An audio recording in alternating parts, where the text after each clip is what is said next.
Bonjour et bienvenue à ma vidéo du vendredi. J'ai à cœur aujourd'hui de partager avec vous un message sur le leadership chrétien.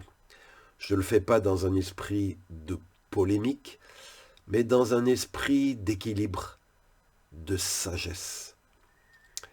Il y a quelque chose que j'ai lu dans l'Ancien Testament, dans le livre des Juges, chapitre 8, versets 22 à 23, qui nous donne un éclairage intéressant sur ce qu'est un leader selon Dieu, ce qu'est le leadership par rapport à la parole de Dieu. Alors, si vous voulez bien, je vais vous lire avec vous ce passage de Juge 8, versets 22-23. Il y est écrit, après cela, les Israélites disent à Gédéon, sois notre chef, toi, puis ton fils et le fils de ton fils, parce que tu nous as délivrés du pouvoir des Madianites. Gédéon leur dit, ce n'est pas moi qui serai votre chef, ni mon fils, c'est le Seigneur qui sera votre chef. Je trouve cette mise en perspective très intéressante. Gédéon a été comme un sauveur, un sauveteur, a été un homme providentiel pour délivrer la nation d'Israël qui souffrait de ses ennemis, les Madianites. Et la tendance des êtres humains, c'est de mettre sa confiance en l'homme.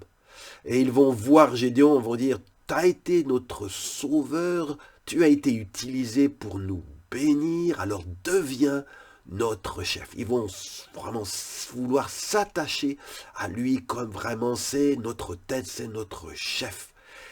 Et beaucoup de gens, si on leur disait cela, ils diraient Amen.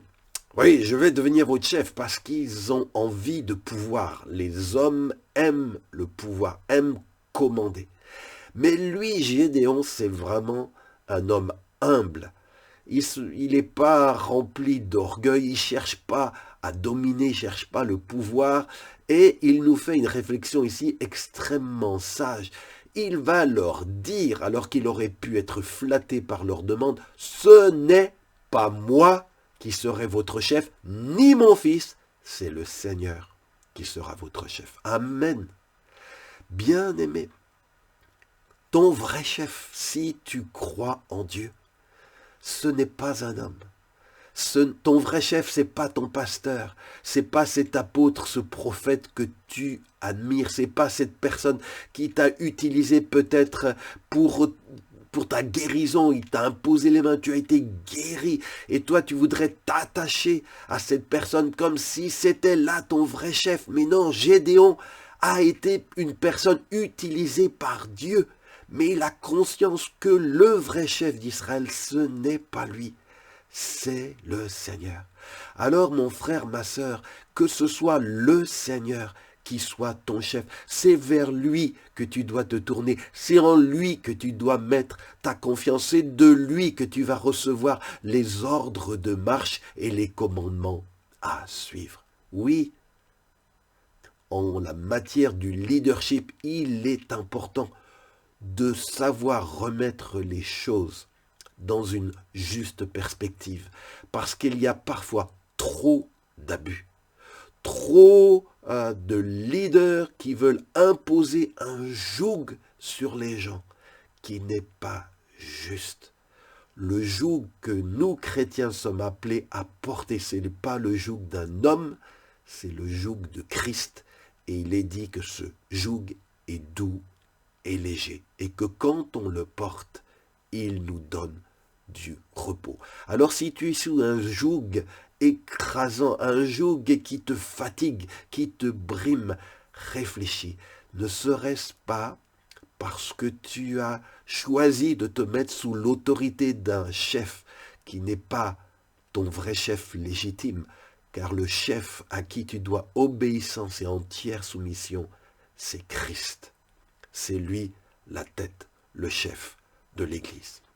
Et voyez-vous, Même dans le Nouveau Testament, Paul va écrire aux Corinthiens, on le lit dans 1 Corinthiens 3, 4, versets 4 à 7, il a éprouvé aussi le besoin de remettre les choses en perspective, de recadrer les choses concernant le leadership.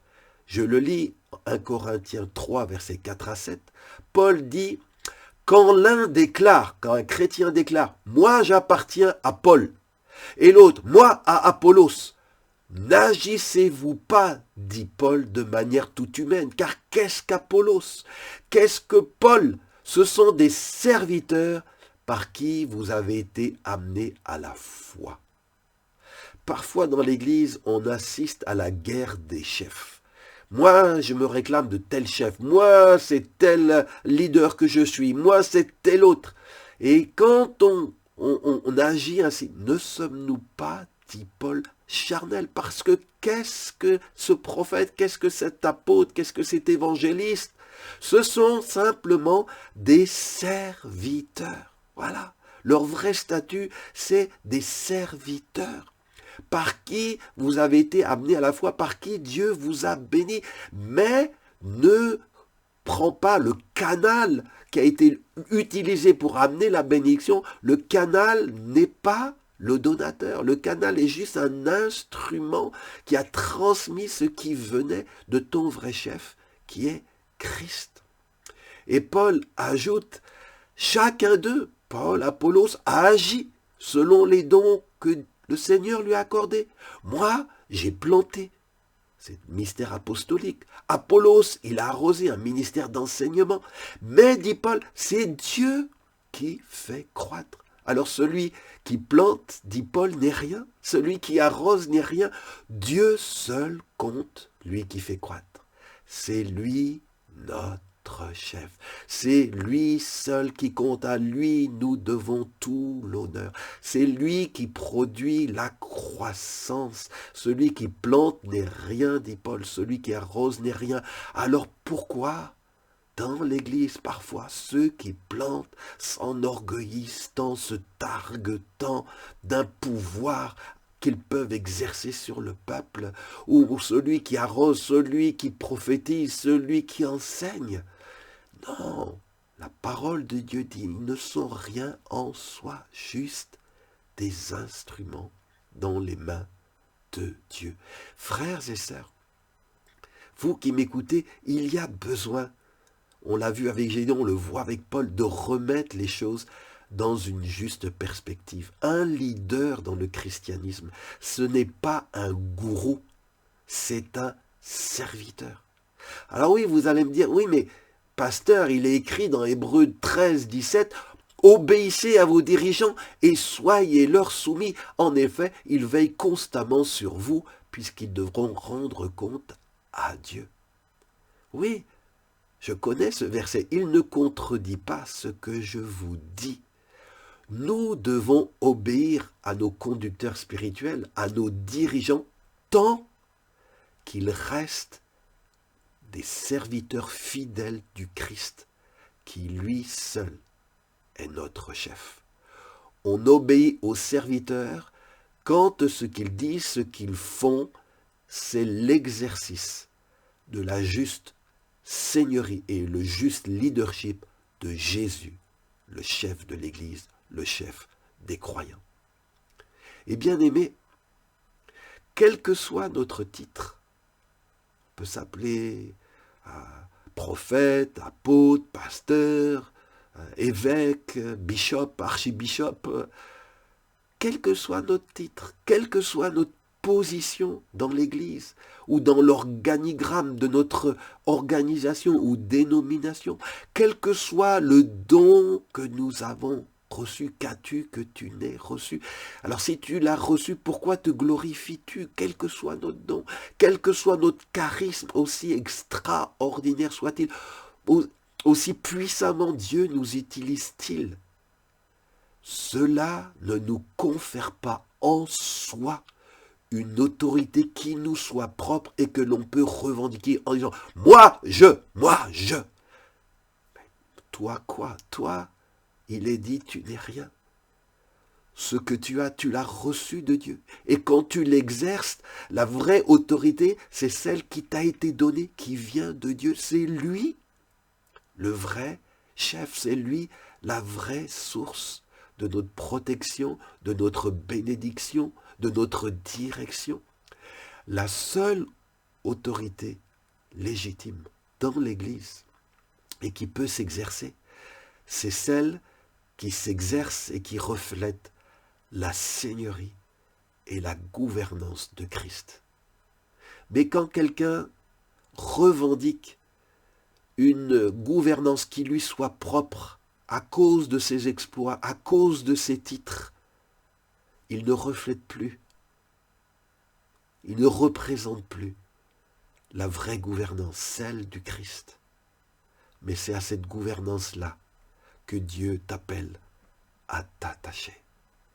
Je veux prier dans le nom de Jésus, que Seigneur, dans l'Église, les choses puissent être remises en perspective à la lumière de ce que Gédéon a dit. Ce n'est pas moi, ni mon fils qui sera votre chef, c'est le Seigneur, notre Dieu, qui doit être votre leader.